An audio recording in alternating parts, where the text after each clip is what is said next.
దేశీయ విమానయాన రంగం చరిత్ర సృష్టించింది.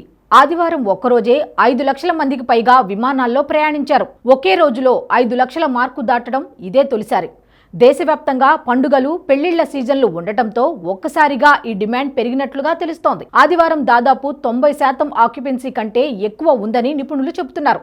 ఇక మరోవైపు వివిధ కారణాల వల్ల ఆదివారం విమానాల సమయపాలన, ఆన్ టైం పర్ఫార్మెన్స్ సరిగ్గా ఉంటే ఈ సంఖ్య మరింత పెరిగేదని నిపుణులు చెబుతున్నారు. ఆన్ టైం పర్ఫార్మెన్స్లో ఇండిగో 74.2%గా ఉండగా, అలయన్స్ ఎయిర్ 71%, ఆకాశ ఎయిర్ 67.6%, స్పైస్ జెట్ 66.1%, ఎయిర్ ఇండియా 57.1%గా ఉంది. ఒకప్పుడు విమాన ప్రయాణం అన్నది కేవలం ధనికులకు మాత్రమే అన్న భావన ఉండేది. మధ్యతరగతి ప్రజలకు అది ఎప్పుడూ కలగానే మిగిలిపోయేది. చిన్నప్పుడు ఇంటిపై విమానం వెళ్ళిందంటే జీవితంలో ఒక్కసారైనా విమానం ఎక్కుతామా అని చూసేవాళ్ళం. అటువంటి స్థితిలో ఉన్న విమాన ప్రయాణం ఇప్పుడు అందరికీ అందుబాటులోకి వచ్చేసింది. అతి తక్కువ ధరలో విమాన ప్రయాణాలు చేయగలుగుతున్నాం. అందుకు కారణమేంటో తెలుసా? అదే ఉడాన్ పథకం. అవును, కేంద్ర ప్రభుత్వం తీసుకువచ్చిన ఈ ఒక్క పథకం యావత్ విమానయాన రంగాన్నే చవకగా మార్చేసింది. అటు విమానాలను నడిపే కంపెనీలకు లాభాలను ఇస్తూనే ఇటు ప్రజలకు ధరలు అందుబాటులోకి తీసుకువచ్చింది. మరి ఈ ఉడాన్ పథకం ఎప్పుడు మొదలైంది, అది ఎలా సక్సెస్ అయింది అన్న విషయాలను ఇప్పుడు తెలుసుకుందాం. అంతకంటే ముందు నేషనలిస్ట్ హబ్ ఇప్పుడు మరో అడుగు ముందుకు వేసి ఓటీటీ ప్లాట్ఫామ్ను తీసుకువచ్చింది. అందులో అనేక అంశాలపై సమగ్ర సమాచారంతో కూడిన కంటెంట్ను మీకు అందిస్తున్నాం.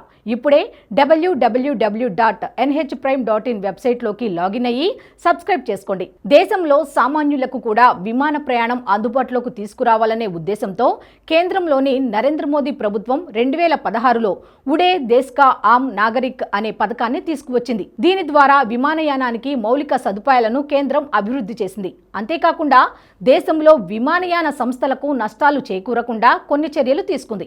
ఈ పథకంలో భాగంగా 2047 నాటికి 350 నుంచి 400 వరకు ఆపరేషనల్ ఎయిర్పోర్ట్లను ఏర్పాటు చేయాలని కేంద్రం లక్ష్యంగా పెట్టుకుంది. దేశంలో వివిధ ప్రాంతాల మధ్య కనెక్టివిటీని పెంచడం కూడా దీని మరో లక్ష్యంగా ఉంది. దేశంలోని వివిధ ప్రాంతాల మధ్య విమానాల రాకపోకలు పెంచడం, పేదలు కూడా విమానాల్లో ప్రయాణం చేసే వీలు కల్పించడం, దేశంలో అభివృద్ధిలో లేని 425 విమానాశ్రయాలను నిర్వహణలోకి తీసుకురావడం, వేగవంతమైన కనెక్టివిటీతో ప్రగతికి బాటలు వేయడం, యువతకు ఉద్యోగ అవకాశాలు కల్పించడం, రవాణా సౌకర్యాలను మెరుగుపరచడం ఉడాన్ పథకం ప్రధాన లక్ష్యాలుగా ఉన్నాయి.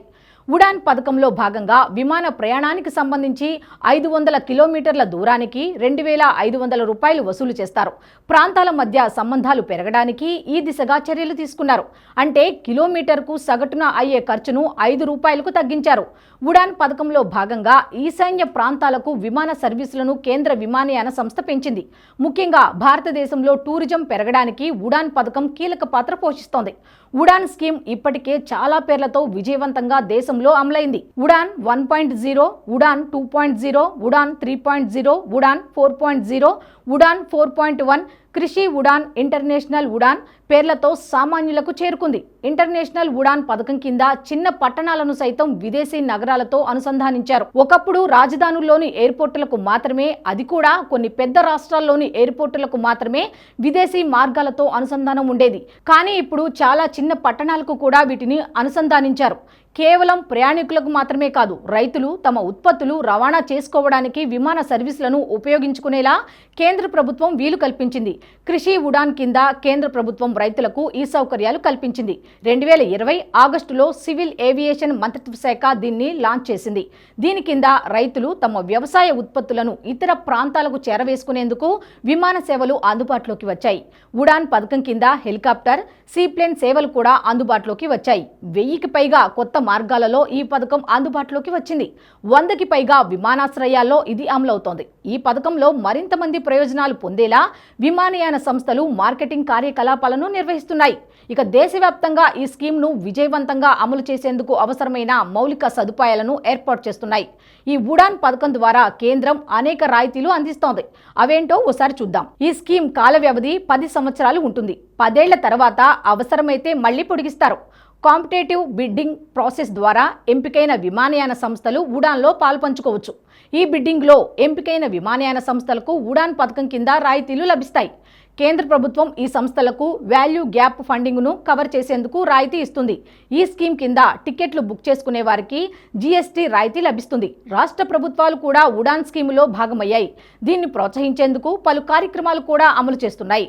10 ఏళ్లకు 1% జీఎస్టీ తగ్గింపు ఇస్తున్నాయి. రీఫ్యూలింగ్ సౌకర్యాలను కల్పించేందుకు ఆయిల్ కంపెనీలతో భాగస్వామ్యం అవుతున్నాయి. ఎయిర్పోర్టులకు వాటి అభివృద్ధికి భూములను అందిస్తున్నాయి. శిక్షణ పొందిన సెక్యూరిటీలను కల్పిస్తున్నాయి. సబ్సిడీ రేట్లలో యుటిలిటీస్ అందిస్తున్నాయి. ఇక ఎయిర్పోర్టుల్లో కూడా ఉడాన్ పథకంలో ఎంపికైన సంస్థలకు కొన్ని సౌకర్యాలను కల్పిస్తున్నాయి.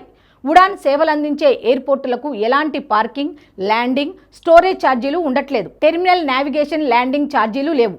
బిడ్డింగ్ ప్రాసెస్ ద్వారా ఎంపికైన విమాన సంస్థలకు గ్రౌండ్ హ్యాండ్లింగ్ సౌకర్యం కల్పిస్తున్నాయి. దీని ఫలితంగా విమానయాన ధర చాలా వరకు తగ్గింది. అందుకే సామాన్యులు సైతం ఇప్పుడు విమాన ప్రయాణాలు చేయగలుగుతున్నారు. ఇందులో భాగంగానే విమాన ప్రయాణాలు సైతం రికార్డు స్థాయిలో జరుగుతున్నాయి. సాయి గారు, మీ మీద నమ్మకం ఉంది. మీరేం చేసినా దేశాన్ని మంచి చేస్తారు. మీరు ఓటీటీ ఛానల్ ఓపెన్ చేస్తారు. Give me the honour to become the first subscriber. Thank you sir. NH ప్రైమ్ని సబ్స్క్రైబ్ చేసుకుంటున్నందుకు first thank you very much sir.